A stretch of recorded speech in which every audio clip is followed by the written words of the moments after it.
அதை பேசவில்லை, அதை பற்றி பேசவில்லை. அது அவரை கேட்க வேண்டிய கேள்வி, அது எங்கிட்ட கேட்க முடியாது சார். ஒரு கட்சி ஒரு கட்சி நான் தான் அதை பத்தி பேசல. அடுத்த கேள்வி கேளுங்க. அதை பத்தி பேசல, விட்டுருங்க அதோட.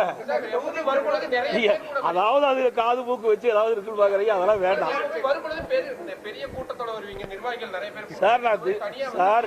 அதுக்கு முந்திட்டு தான் பாரத பிரதமர் அங்க வந்தாரு, புரியுதுங்களா? பிரதமருடைய கூட்டம் முடிஞ்சோடனே எனக்கு இன்ஃபார்ம் பண்ணாங்க, உடனே நான் வந்துட்டேன். மற்றவரெல்லாம் வீட்டுக்கு போயிட்டாங்க. ஏன்னா பிரைம் மினிஸ்டர் கூட்டம் உங்களுக்கு தெரியும், அன்னைக்கு தான் நடந்தது. அதுக்கு இடத்துல தான் மதுரையில் வந்த உடனே அன்னைக்கு நைட்டு வந்தேன், காலையில் இங்கே பொறுப்பு வந்து.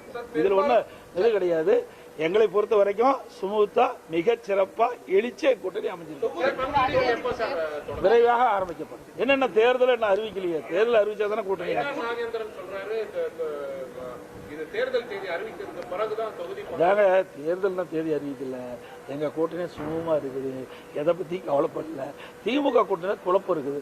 காங்கிரசுக்கும் திமுக இருக்குமா இல்லையா, காங்கிரஸ் என்ற பத்திரிகை ஊடகத்தில் வருகின்ற செய்தி வச்சு கணிக்க முடியுது. ஆக அங்கதான் அந்த கூட்டணியில் பிரச்சனை ஒழிய அனைத்து இந்திய அண்ணா திராவிட முன்னேற்ற கழகம் மற்றும் தேசிய ஜனநாயக கூட்டணிகள் ஒன்றாக இணைந்து மிகச் சிறப்பாக செயல்பட்டு இருக்குது. வருகின்ற தேர்தலிலே அனைத்து இந்திய அண்ணா திராவிட முன்னேற்ற கழக தலைமையில் அமைக்கப்படுகின்ற தேசிய ஜனநாயக கூட்டணி அதிக இடங்களில் வெற்றி பெற்று அண்ணா திமுக ஆட்சி அமைக்கும். நன்றி.